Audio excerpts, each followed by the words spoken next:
Welcome to the Mental Health Merienda, your snack-sized guide to mental health wellness. I'm Dr. Adeline Leon, licensed clinical psychologist specializing in neuropsychology. And I'm Michelle Young, licensed clinical social worker. Since this is our first episode, we wanted to start off by introducing our channel and telling you a little bit about ourselves. So Adeline and I met 20 years ago. We met in grad school at the University of Chicago. And since then, we've been friends all this time. So as licensed mental health clinicians with diverse backgrounds and life experiences, we understand that navigating the mental health space can be daunting. So we wanted to start a channel where we can discuss these topics in a relatable way. And so we decided to name our channel Mental Health Merienda because it's a reflection of our cultural backgrounds and kind of what we envision for the show. And so just to define the word merienda for everyone, it actually means snack in Spanish. And my background is Cuban and Dominican, and I grew up speaking Spanish. So it was a word that I used a lot. Yeah, and merienda is also means snack in Tagalog, as Adeline said, and that's a word that I heard a lot in my house. I happen to be Filipino and Chinese, so that is something. Snacks and merienda and food is very much like a staple in my mother's culture. And the other thing about it too that we really like, aside from it being kind of nice overlap of both of our cultures, is that it also refers to a small informal meal. So like I said earlier, like a snack. And our goal with this channel is to have short episodes where we discuss mental health wellness in a way that's approachable and relaxed in that type of environment. And so kind of like merienda is a short, relaxed kind of meal. That's also what we envision for the show. And our aim is to break down the stigma surrounding mental health discussions and create a community where we can discuss these wide range of topics and mental health subjects and that come up in today's cultural conversations. And we wanted to discuss them through a professional lens and be able to share practical tips and evidence-based advice and personal stories that hopefully resonate with you and your own experiences. Right. So if all of this sounds good to you, don't forget to hit that subscribe button. And together, let's make mental health a simple and enriching part of our lives. So welcome to the Mental Health Merienda community. So as a disclaimer, this is not intended to be a substitute or replacement for individual therapy, diagnosis, or treatment from a mental health or medical professional. The information we're presenting is general and for educational purposes only. Please consult with a licensed professional if you are struggling with your own mental health and well-being. And if you are in crisis, don't hesitate to call 911, 988, or your local crisis hotline. And so with all that said, now in our first episode, we wanted to talk about anxiety. And so I thought about bringing up this topic. I think it's something that's been coming up quite a bit in our cultural conversations, in the media.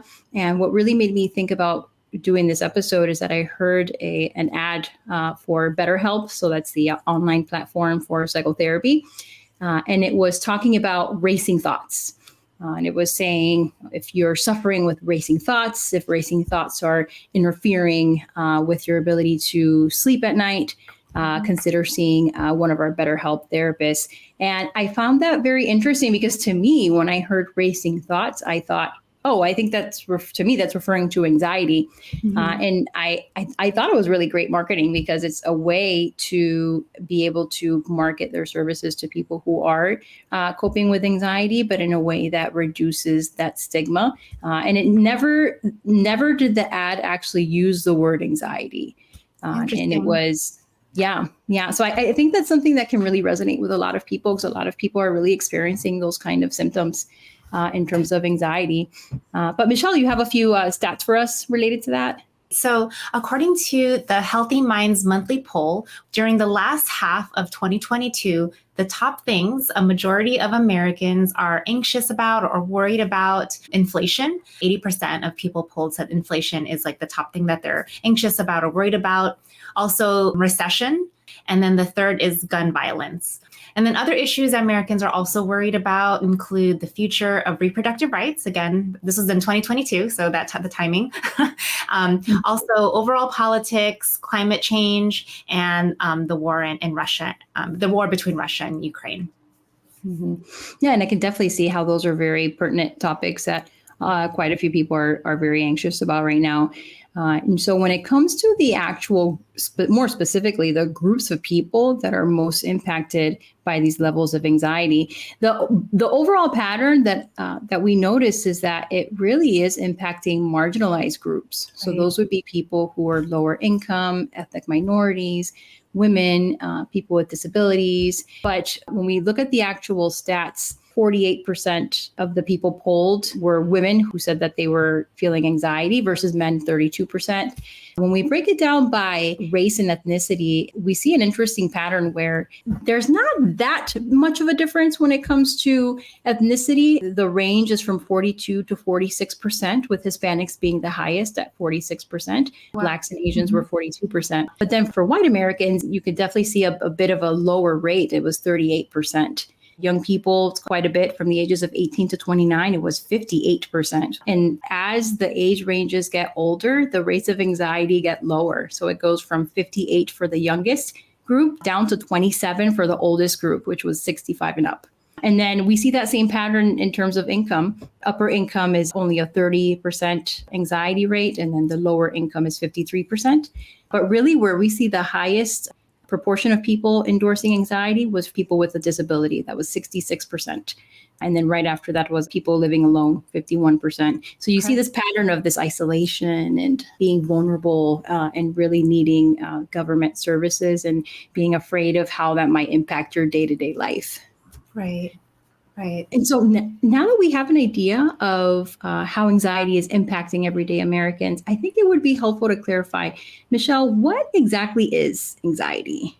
So anxiety is an emotion that's characterized by feelings of fear, of being worried, nervousness, and then sometimes there's also physical symptoms associated with that, right? So it could be an increased heart rate, sweating, rapid breathing. So those kinds of things would also be related.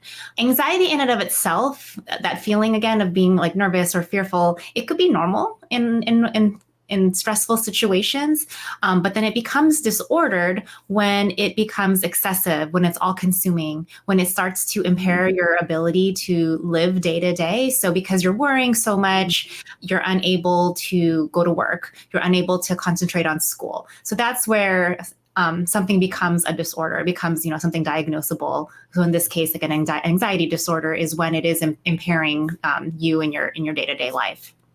Mm-hmm. And then with anxiety, there's not always a trigger. Like sometimes there's something that you might be, stressed about, but with anxiety, sometimes there isn't an identified trigger. So even if like something, let's say if you were worried about money, I guess I'll just kind of use that example. Even when that is taken away, that still consumes your thoughts. You still tend to worry about money, even though maybe at some point you might have enough, or you're not at a certain, you've increased your income by a certain level. That continues to be something that you're worried about. So there's a difference between stress and anxiety, right? So anxiety is what I had mentioned earlier, but when we talk about stress is a little bit more specific. So it's a response to some type of change, a demand, a threat. There's a trigger. So there's an identifiable trigger, something external to you. And once that external trigger is removed, then the stress subsides. The difference with that between anxiety is that anxiety, even though the trigger or the event or whatever it is that you're worried about goes away, you still have that excessive worrying, that nervousness, that fear that still happens. Yeah, what I hear with that is that with anxiety, it's very generalized. It tends to be pervasive, and it's kind of there all the time. Even if it's in the back of your mind, it's always there a bit, versus the stress is that, identifiable trigger, and it brings up those, that nervousness, that those, kind of bad feelings, and it brings them up in relation to that specific situation. So I think about at work, if you got a bad review at work, then it might cause some stress at work. It might cause you to worry a bit about your performance at your job, but it doesn't impact you once you get home and spending time with your family and being able to enjoy that time with your family. It doesn't have that pervasive, generalized impact on you. I think you often hear like, oh, I'm feeling stressed. I'm really stressed out. So stress, the term stress and anxiety, I think is interchangeable in our like day-to-day lives. People kind of use it interchangeably. I think that's why that BetterHelp ad that you had mentioned earlier, how they marketed it, is really interesting, because they didn't specifically say anxiety, because again, I think people don't, if there is a stigma around feeling that, having a mental health diagnosis, then maybe you would use other words like, oh, I'm just stressed out. It's not anxiety, I'm just stressed out.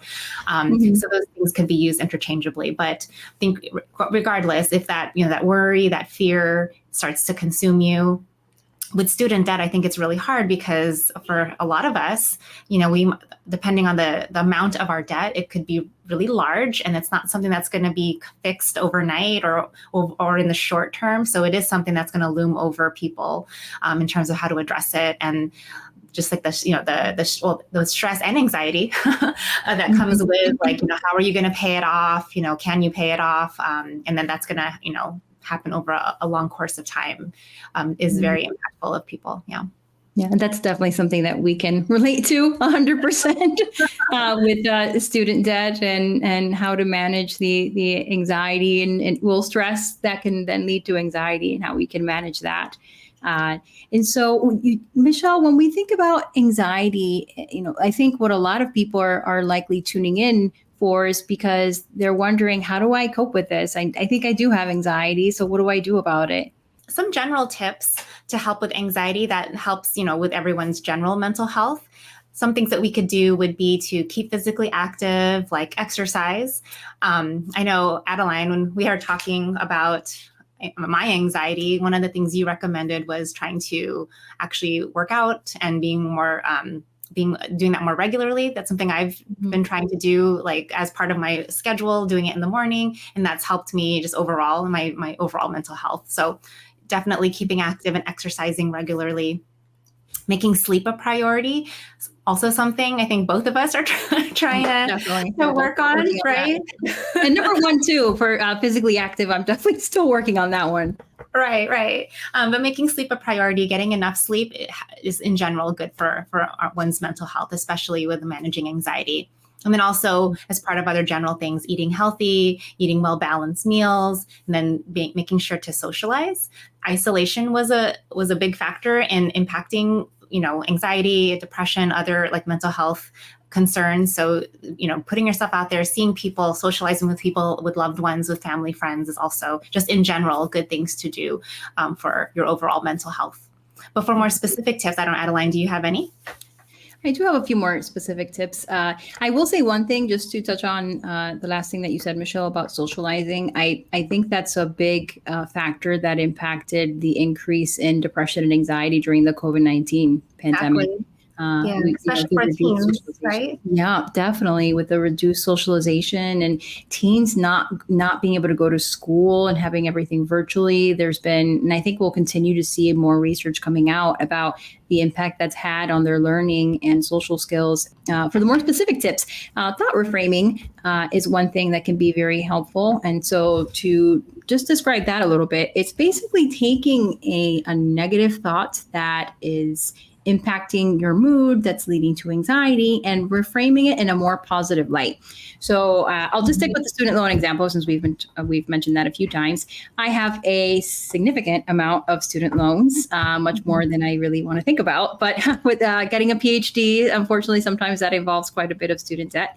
And so I, at one point, was getting very anxious about it. It was impacting my functioning at times. And the way that I was able to reframe that is, well, this does feel burdensome. It can be anxiety provoking, but the loans that I took out in order to complete my education is what allowed me to become a neuropsychologist. And I thoroughly enjoy my job, and I find it very fulfilling, and I love working with patients, and it's brought me a lot of joy in my life. And that's what got me to that point. And so now, instead of looking at the loans as this big, heavy burden that I'm carrying and something that's anxiety provoking, now I see it more as what allowed me to reach the point where I'm at right now, which I'm very happy with. That's great. Yeah, I know. I've been there with you too. I think I've even talked to you. We've talked to each other about our, negative thoughts about as our student loan debt. And yeah, I think one of the things that I try to reframe my thinking is just also thinking about like some of the wonderful people that I've met in my career. I think people in the mental health field are wonderful people. You and I are good friends, best friends, and we're both mental health clinicians. So I think that was one of my reframes too, was to also think about how, being able to be in this field allowed me to meet, a lot of wonderful people. So definitely and helpful. I think in order to, and I think in order to make that shift, you can even just doing something physiological to help with that switch. So breathing, altering your breathing can be very helpful for anxiety specifically, because with anxiety, you can see this more shallow breathing, this kind of faster breathing, a bit of shortness of breath, your heart is beating a bit faster. And so even just taking that breath and taking it further than that, what I'm a big proponent of is incorporating a daily would be ideal, but we start where we can. But working toward a daily meditation practice. Right. And so meditation involving breathing exercises, visualization, even something like yoga is very meditative. And quite a few people do enjoy yoga because you have that. What's very meditative about it is that breath work and having to regulate your breath and having your movements be very coordinated along with your breath. But to take it even further than that, this comes from ACT, from acceptance and commitment therapy. And with that, there's quite a few visualization techniques. And so with anxiety, you can think of it, make it something tangible. You could think of it as some sort of ball, for example. You can even give it a name. And if you can, the funnier the name, the better. You want to take that seriousness, that power away from the anxiety, away from you, right? Exactly. So separate yourself from that anxiety. That's what helps with making it something tangible that you can separate from yourself. You are not your anxiety. Exactly. And so if I think of it as a ball, for example, and I call it negative Nancy, and I even say, no offense to anyone named Nancy. Yeah. No offense. Exactly. Nothing against Nancy. But with that negative Nancy, if you find that those thoughts are entering your mind again, you could say, oh, there's that negative Nancy again. Oh, I got to tell her you're not welcome here right now. I don't want you here. You're not invited to this party, Nancy, negative Nancy. And so with incorporating some visualization techniques along with that, you can imagine that ball, that negative Nancy, or whatever you'd like to call your anxiety, and picture it being placed on a leaf, for example, on a stream. And you can incorporate your breath and visualize this leaf along with the ball on it. And it's just floating down the stream and it's going away from you. And that's how you're also able to visualize actually separating yourself from that anxiety, because you are not your anxiety. Right. I think, and I think something, yeah. I don't know if you've ever tried that, Michelle, or any other technique. No, actually with my younger clients that I've seen who've suffered from anxiety, one technique was to imagine their anxiety was like a monster and closing the door on the monster. Or there was actually one client that I had who they imagined it was their younger selves in a monster costume. So once they took out the monster costume, it's like, oh, it's just like my younger me who's scared. And I'm just letting my younger me say that, you don't have to be scared, or this is not something that's going to overpower our lives. So something to that effect. So visualization, kind of separating yourself away from the anxiety, taking it as something outside of you. And you're telling it I don't, not going to ruin the party, Nancy, as you were saying earlier. I think is also helpful to also kind of stop that negative thinking, because again, we're also it's very easy to just continue to have that negative pattern and to ruminate on it. So you want to be able to stop that in a certain way in your mind. Mm-hmm. Mm-hmm. And then I think also, have you ever done anything else, Michelle, like any kind of tapping techniques? Yeah. So I used to be scared of public speaking, and now it is part of my daily job. So I feel fairly comfortable with it now.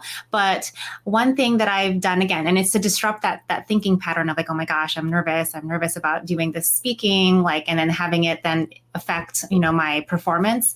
I would tap on my hand, which I should show it, tap on my hand, because then my mind is now focused on the tapping.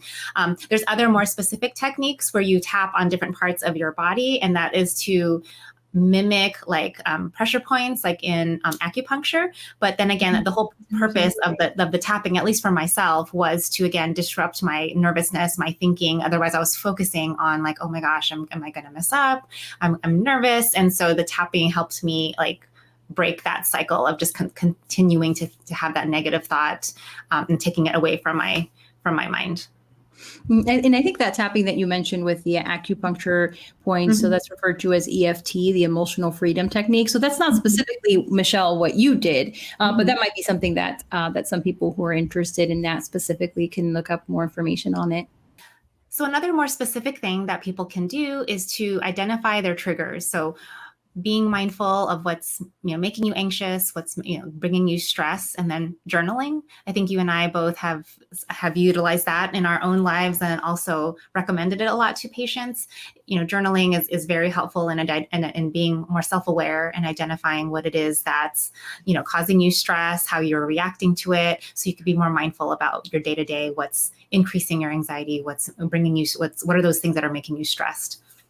Mm-hmm. Yeah, because it becomes much easier to incorporate some of these other techniques. So even the one that I mentioned about visualization and trying to separate yourself from your anxiety, when you know what's causing this anxiety, especially if it's a case where you're having anxiety attacks or panic attacks. In order to address those, you first have to figure out, well, what's the situation that's triggering this, because it's not always very obvious. Right. And we talked about student loan debt. That's an obvious one. That example that we keep bringing up is a very obvious one. But sometimes, as we said earlier, anxiety, there is not an identifiable trigger. So journaling does help you become a little bit more aware about what might be some other things happening that triggers that response in your mind. Mm-hmm, definitely. So something else that you can do that's even more active than that is to take that anxious energy and you can use it towards something good.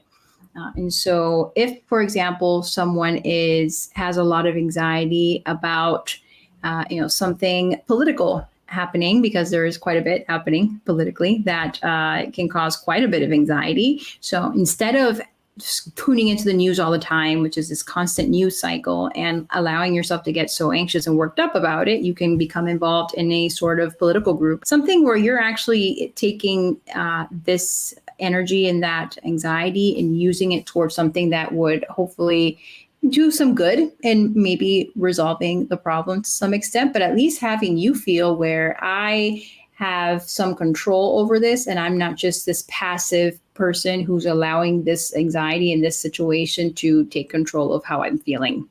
And then, Michelle, if none of these things are working, what do you think people should do at that point? So if you've tried all these different things, you're sleeping better, you're working on all the things that are in general good for your mental health. You're also trying to, identify your triggers. You're trying to practice thought reframing, like some of the things that we mentioned here. If all of those things aren't helping and it's not making you feel better, then the last thing to consider is to seek professional support from a licensed mental health professional. And the key word is licensed. So think, licensed clinical social worker. That's what I happen to be, or a licensed marriage and family therapist. I think in some parts, or licensed clinical psychologist like myself. Or licensed, not to forget, licensed clinical psychologist. I was in my mind, I was thinking licensed clinical counselors. I think in some states might be. Every state has different, but really the key is a licensed mental health professional. And then in some cases, even if you are seeing like a licensed person as your therapist, medications might be helpful for anxiety. So if that's the case, then for medications, you could talk to your general doctor, and then they can also refer you to a psychiatrist. A psychiatrist specializes in prescribing medications for like mental health concerns. So that might be another option if the anxiety is pretty bad and might be better with might be better resolved with medications. Mm-hmm. And if you do reach that point where you are seeking professional help, make sure that you stick to your treatment plan. I'll first say that if you are having to seek professional help, it doesn't mean that there's anything wrong with you. It doesn't mean that I have some patients tell me you're gonna put me in the loony bin. It doesn't mean that there's anything wrong with you or that you can't cope. I think that's sometimes the feeling that people have when they reach that point that they have to see a mental health professional. The way that I like to describe psychiatrists especially is it's another specialist. Now, if I go to my general practitioner and I'm having some sort of stomach pain and she orders all types of labs and x-rays and tests and she doesn't know what's going on, then she'll send me to a gastroenterologist. She'll send me to a specialist. And so it's really the same thing. But if you are seeing a psychotherapist, a licensed mental health professional or a psychiatrist, just make sure that you stick to your treatment plan. Try to make your appointments because you only benefit as long as you are also putting in that time and effort and that you're showing up. And if you do, especially for psychotherapy, but I would say for psychiatry as well, but especially for psychotherapy, if you find that you've gone to 2 or 3 sessions and you just don't find it helpful, you're not really clicking with that person, please try to find someone else. It does not. Yeah, I've heard that so many times. And my patients will say, oh, I went to psychotherapy. I went for a few sessions. Psychotherapy is just not for me. It wasn't helpful. Sometimes you just haven't found the right person, and it can take a few tries to really find someone that you click with. And it does not always happen the first time. Same with medications, actually. Sometimes you have to try a few medications to find the one that really helps you. And so if you are consistent, that can make, so that consistency can make a really big difference. So especially when it comes to mental health. Yeah, definitely. Yeah, and we can't stress enough, if you try the first time and hopefully you like the person that you meet the first time, the first therapist you go to, because it is a very daunting experience. But just like, I might not like a doctor the first time I see them. And so I might want to switch. And then until I find the doctor that I'm comfortable with. So that's going to happen, with any other treatment or anything like that anyone's seeking.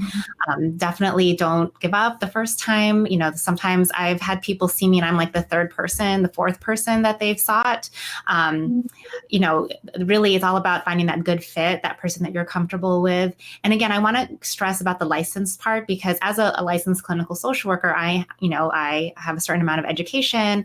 I have to answer to, a licensing board. So if I'm doing something sketchy, I can get my license revoked and things like that. So there is like a higher level like board, making sure that people are performing their duties, a certain way. And same with you as a licensed psychologist, correct? You went to even more school than me and you have to answer to a licensing board. So I think that's why the license part is so key, is that, you have that extra protection that if that person is not, meeting up to their standards or doing something that's unprofessional, that you can report that person to that licensing board. So that's a key thing I think people should also be aware of.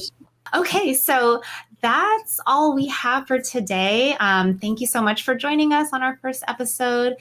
So again, I'm Michelle Young. I'm a licensed clinical social worker. And I'm Dr. Adeline Leon, licensed clinical psychologist specializing in neuropsychology. Thank you for tuning in to Mental Health Merienda for our first episode, your snack size guide to mental wellness.